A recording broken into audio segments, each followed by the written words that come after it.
You're listening to episode 92, The Dad's Perspective. Meet Casey, a son with a rare genetic disease.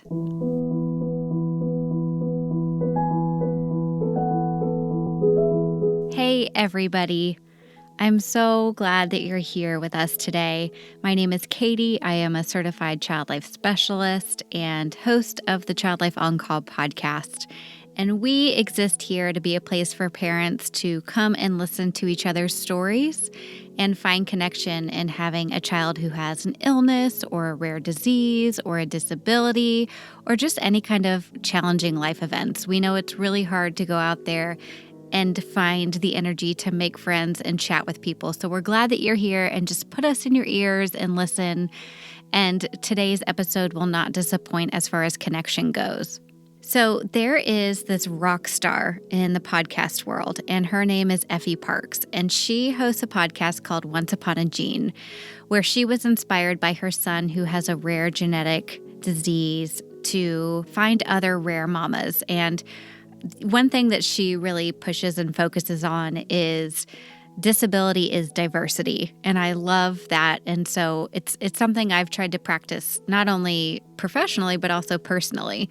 So the reason I bring Effie up and Once Upon a Gene is that today we're going to get to interview her husband. So we've had a mom and dad on the podcast together, husband and wife, but we have yet to have a mom's story and then a dad's story. And so if you haven't, go back to listen to Effie's story. And then now you can listen to Casey's story. So without further ado, I introduce you to Casey Parks, Ford's amazing dad.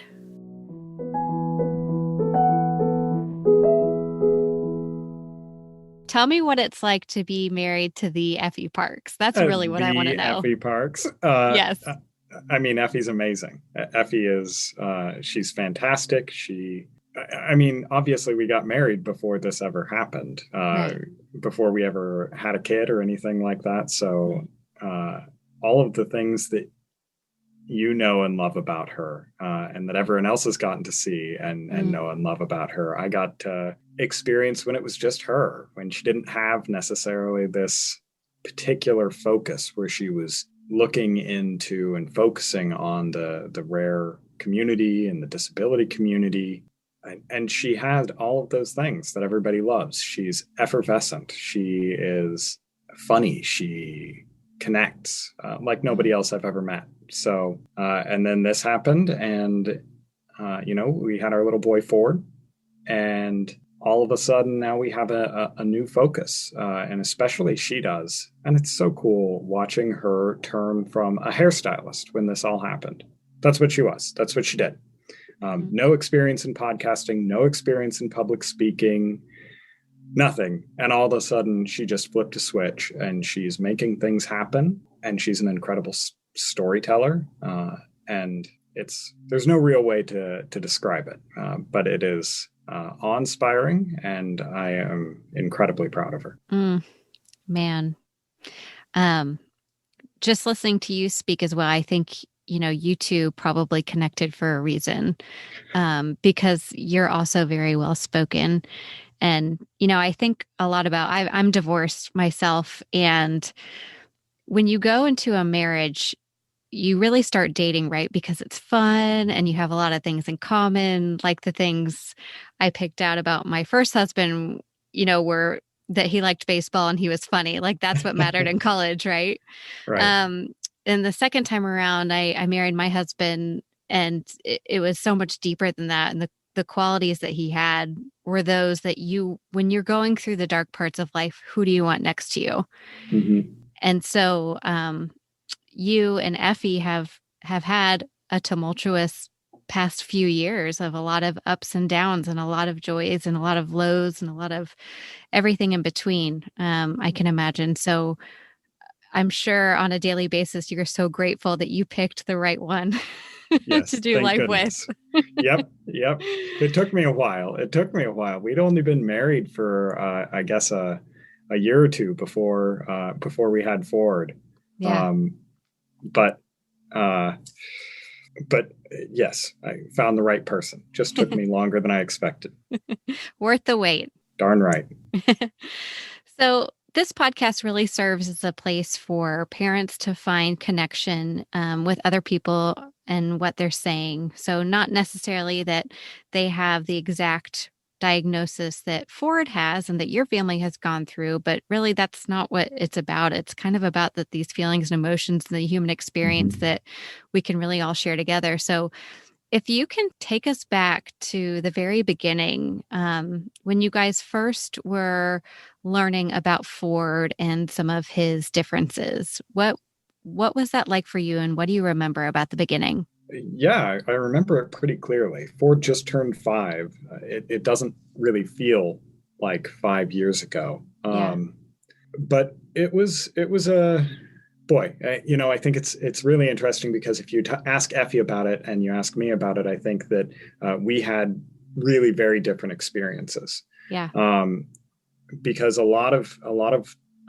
the things that started to happen with Ford, they happened pretty early on, and I kind of had blinders on. mm, It's just kind of the way that I process things. I look at the problems that I have in front of me, and I focus on those. And then I have an optimistic bent where I'm convinced everything's going to be fine. hmm, So even when Ford was diagnosed at 4 months old with failure to thrive, and they gave him an NG tube, a feeding tube up through the nose and down into the stomach. I was convinced he was going to do exactly what the doctors told me, that he was going to put on a few pounds, that he was going to start hitting his mile marks, yeah, everything was going to be fine. A doctor told Effie that he had microcephaly, a really small head. And the doctor said some awful things to Effie, just offhand, and actually, sorry, it wasn't a doctor, it was a nurse, just offhand in the meeting, and it made Effie really, really afraid. And I looked at it and I said, you know what, I think this nurse, the way that she presented it, I don't buy it. Let's go talk to doctors. I had the blinders on, and yeah, Effie was kind of on the flip side of it.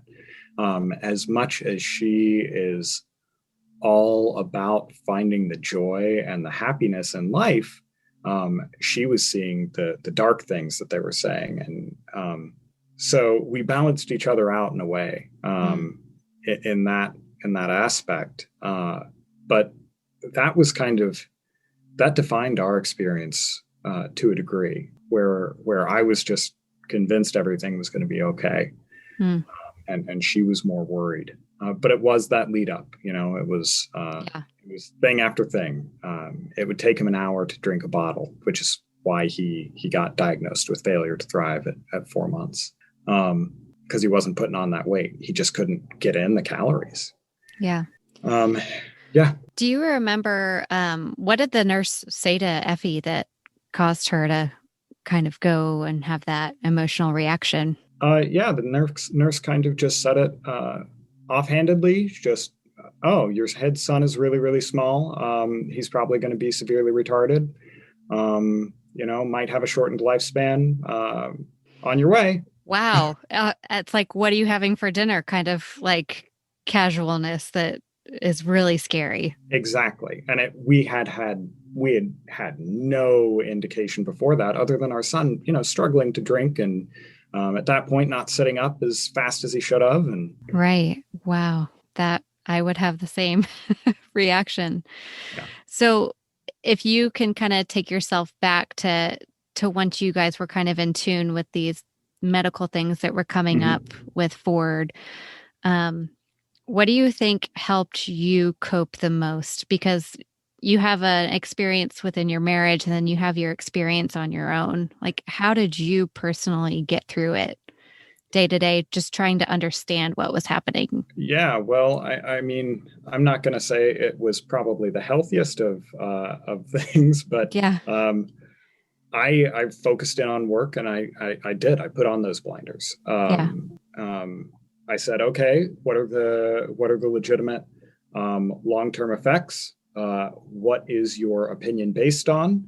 What are the chances that you're wrong?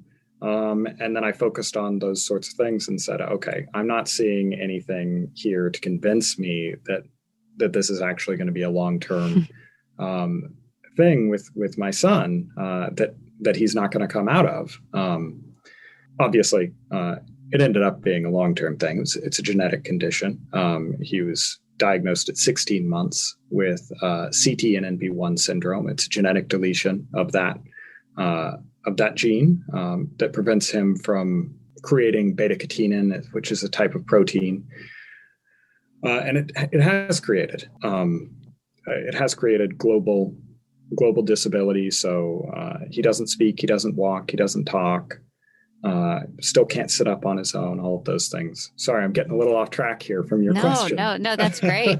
Yeah, when did the switch flip for you? Did you have to see the diagnosis on a sheet of paper and kind of get those results, or do you think you slowly got there from that 4-month appointment? I would say it was even after they gave us the diagnosis, because when they gave us the diagnosis, I mean, they gave us the singular study that they had on CT and NB1 syndrome. And they said, here you go. This is basically what we're going off of. And it had, I think, 32 known patients in the world. Wow. Yeah. It's a low number. No, it was very low. And they were not able to give us much information about it.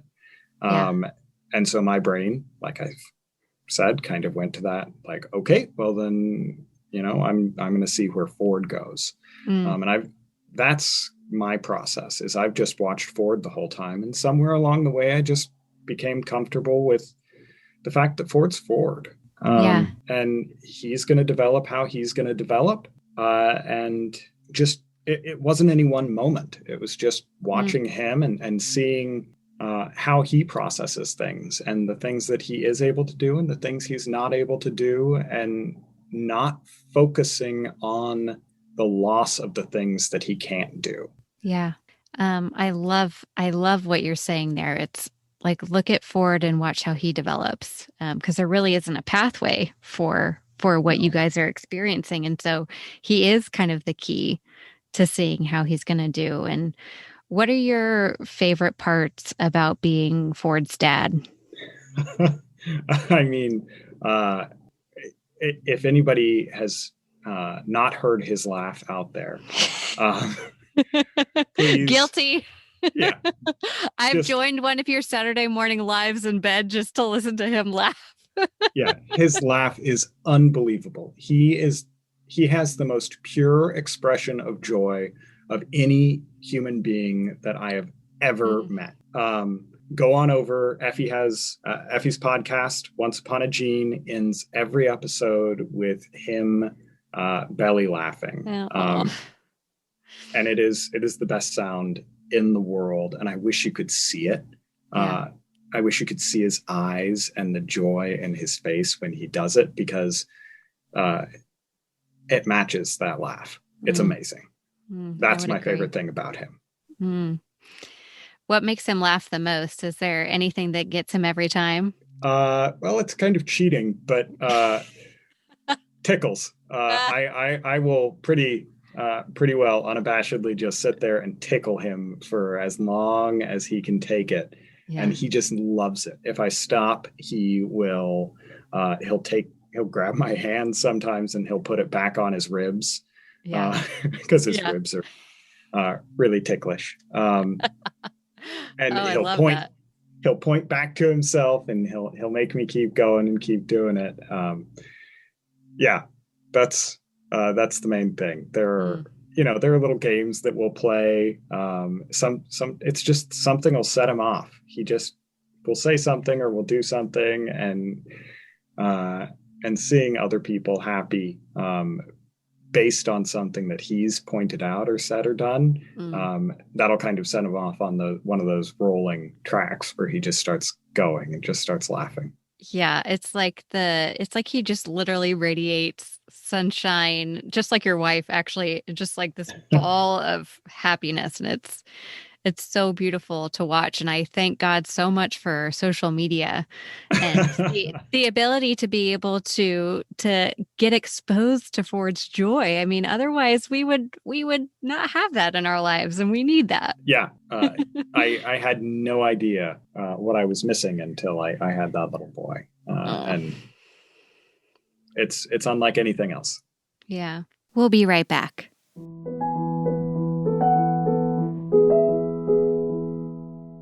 We are sponsored by Magic Mind, which is the world's first productivity drink.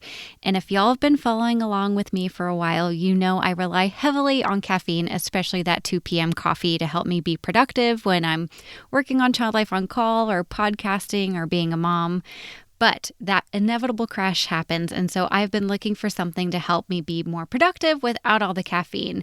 James Bashara, who's the creator of Magic Mind, had a similar issue. His doctor made him give up caffeine because of a heart condition.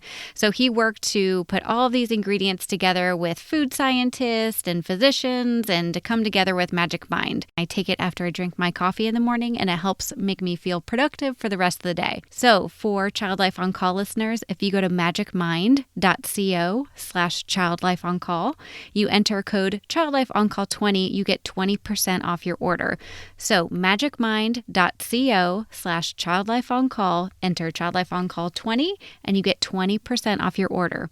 I truly hope you enjoy the benefits of this like I did. Go to magicmind.co/childlifeoncall.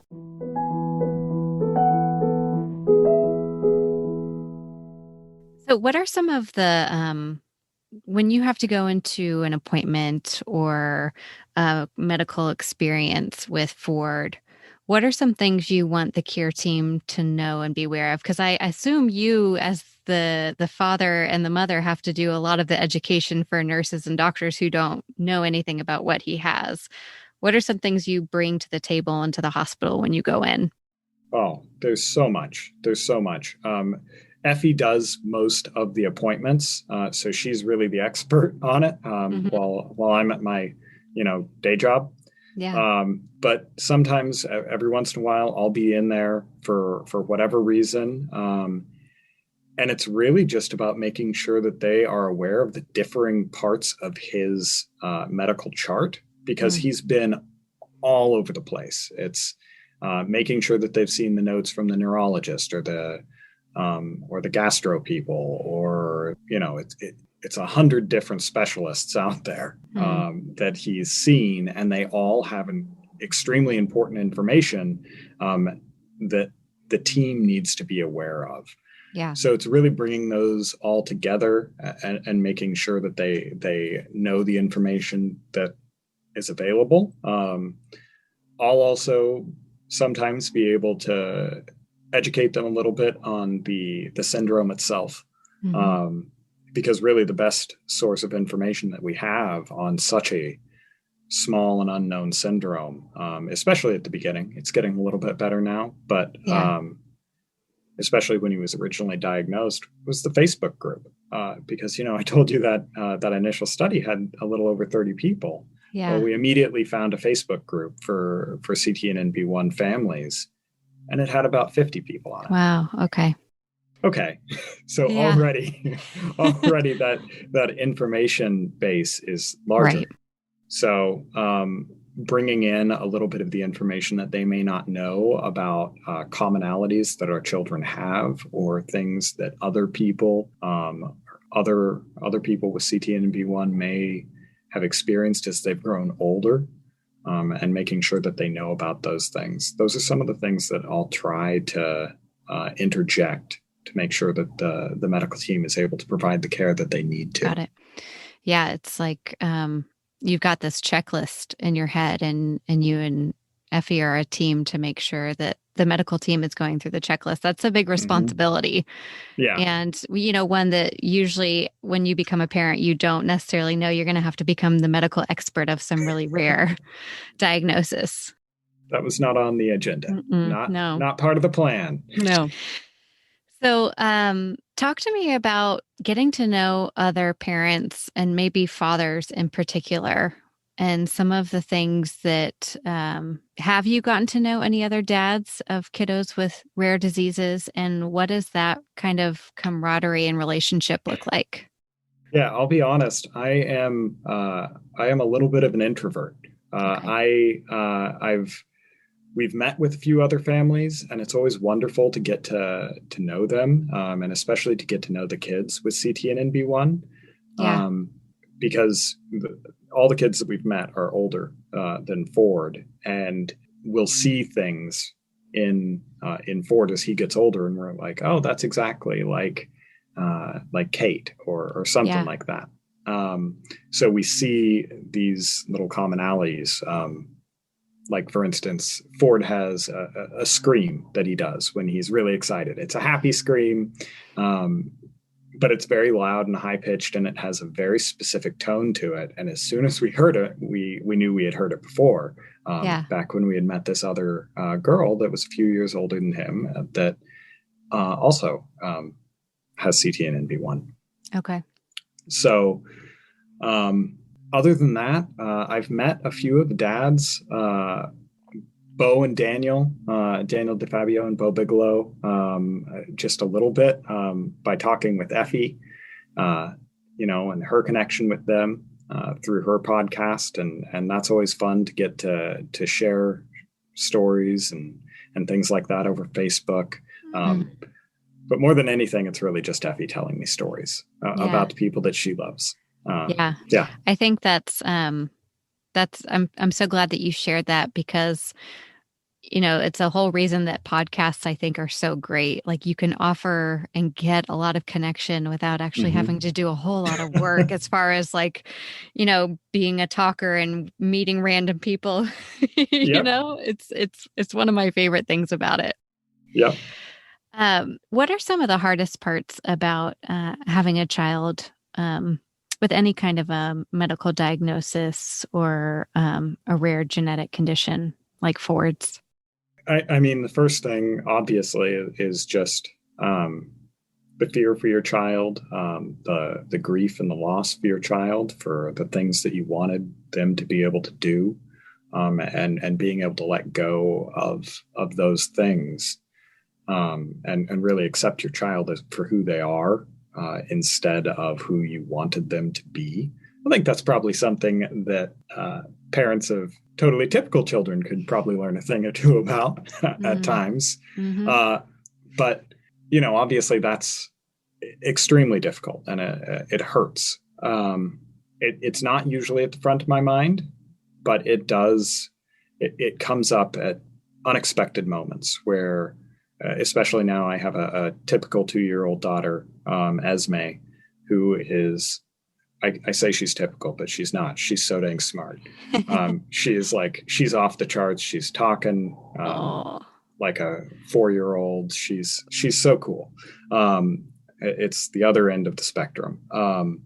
But there will be times when we're out playing with kids with her, or when she's doing something, and it is such a stark contrast to her brother, who's 3 years older than her, and he can't do those things. So those moments are the hardest. But at the same time, there's also other personal things that I honestly don't even realize most of the time, that how much Ford is shaping the decisions that Effie and I make on a day-to-day basis. In terms of, what job I have, or what jobs I could potentially look at. It has to have excellent health care. It has to be in a place that would be near top-notch medical facilities. Shapes where we can live. It has to be accessible for Ford. It has to, it has to fit who he is, and make sure it's gonna be a place that allows him to flourish. And even on a day-to-day sort of thing, where we go, the places that we take him. I can't really just go to the store with him. I can't just say, "Hey, Ford, let's go to the store," because he can't really control his behaviors at the store, and he's in a wheelchair, and he'll run into people, or he'll run into produce or whatever it might be. So I have to be paying attention to that. Right. And it's tough to control a 5-year-old screaming around the store in a wheelchair at the same time you're pushing around a basket. So it shapes day-to-day stuff. Getting a babysitter is impossible. Yeah. Thank goodness for Grandma. She is a saint. Because she's about the only one that, she knows Ford's ins and outs, and she takes care of him all the time. We have one other friend, but it's not the same, where we could go down the hall and say, "Hey, you have a 14-year-old daughter. Would she be able to watch my my kid, or Yeah.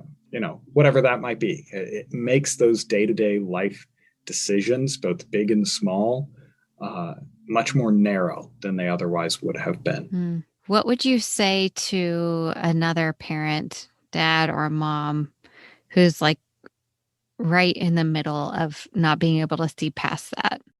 Yeah, boy, that can be tough. I think I would tell them some of the things we've already talked about. Focus on your child. Uh, don't focus on the things that your child is not.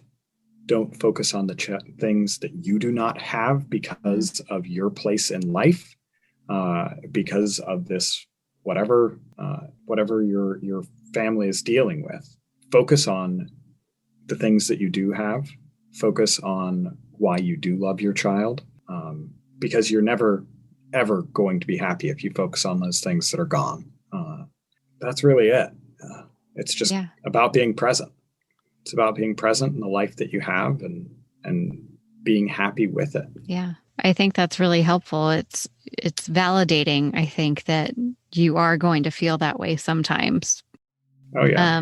But being able to hear from someone like you who has kind of like learned how to put yourself out of that too, and what helps. Mm-hmm.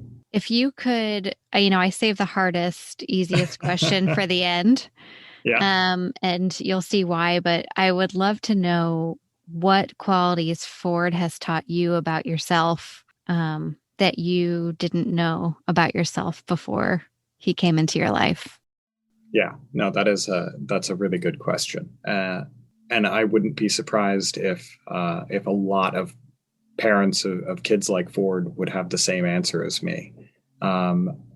It's taught me about empathy, empathy for anybody that is different than you. And it's really opened my eyes and opened doors to see our society, our community in a much broader light. Growing up, I did what I think a lot of people do. I always really just kind of said, oh, obviously there are people with disability, and they're over there and I'm over here, and they're separate. And I didn't really think about it too much more than that. And what Ford has taught me is not only just how wrong that general mindset is, but he's also taught me that the disabled community is so much larger than I think that many of us realize. It is not them that are over there.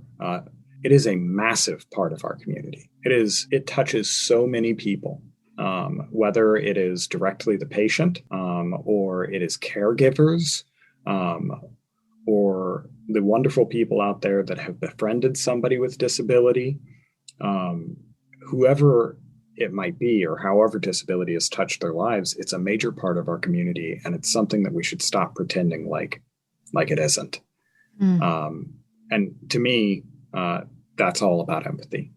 That is all about understanding who people are, and being okay with the fact that they are different, and finding that goodness in them, and focusing on that, and not focusing on the inconvenience that it might bring into your own life. Yeah. Gosh, I love that. And I have had other parents answer with empathy. But your perspective on the community aspect and the way you refer to the people who befriend those with disabilities, you're right. It's not an us them. It's a everybody thing. Yep. I love you. I love that. Thank you so much for saying that. I do love you, but I also love that you said that. If you could recommend any resources, and absolutely, let's talk about your wife's podcast. Yes. What resources have helped you as you've been a part of Ford's life over the past 5 years? Yeah. Well, like I mentioned, I mean, the way that my brain operates is I am really a pretty drawn in introvert. I rely on family and I rely on close friends. thankfully, I happened to marry the most amazing woman in the world, Effie Parks, and she has a podcast, Once Upon a Gene. That's Once Upon a Gene. Love it. Yes. Not Once Upon a Dream. It's just this amazing podcast that where she talks to people all over throughout the disability community. And she created it specifically because she didn't have the resources that you were talking about. When she was going through that, she struggled to find enough content, enough community to help her process what was happening. And that's exactly why she created her podcast. So I think it's a fantastic place for anybody that is struggling and wants to feel like they are a part of a community. That's the place that I would totally, in an unbiased manner, suggest that you go check out. Love it. I am particularly fond of her episodes. Yes, I make sure and I listen to every one of those. When do you listen? Do you listen in the car? When do you do it? When I can. In the car is my favorite place, but or it's the easiest place. But since we've been on mandatory telecommute for a while here, that's made that a little bit more challenging. So sometimes I'll listen in the morning while I'm getting ready. I'll listen at lunch if I have some time where I can just sit back and turn it on. I'll listen on the weekends. So her podcast, obviously, and other podcasts like it, I think are a great place to start. I also mentioned our Facebook group, CTNNB1 Facebook group. I'm sure that there are groups out there across various social media platforms that are they bring those communities together and they share information in a way that can be really, really helpful, especially when you're first starting out. So those are the resources I would suggest, is having the best wife ever, listening to her podcast, and social media. Well, you guys are such a great team. And I really want to thank you for coming on. And you're now the third dad out of 80 episodes. So, you know what? I really appreciate you being here and talking and just expressing a lot of honesty and vulnerability as you kind of took us throughout y'all's experience. So thank you so much for being here today. Well, thank you so much for having me on, and thank you for highlighting the dad experience. I think it's super important for people to hear it, and for us to open up about it a little bit. I agree. Us moms can be pretty loud, and so it's nice when we can get quiet a little bit and listen to what the dads are going through too. I agree. Well, do you have any other comments or stories or anything that you wanted to add that you didn't feel like you got a chance to? Oh gosh. I don't think so. Okay. I think I plugged Effie there. You did. You're awesome. Do you know how many podcast episodes my husband has listened to of mine? Let's think. Guessing not 80? I'm thinking it's probably 2. And one was the promo episode from 5 years ago. That's 3 minutes. That's fine. That's fine. I Points understand. For you. It's, I'll be honest. I haven't listened to all of her interviews, but her episodes, that's where it's at. That's the good episodes. Stuff. Yeah. Those are so easy and they're so quick and they're so darn cute. I know. Yeah. Well, thank you so much, Casey.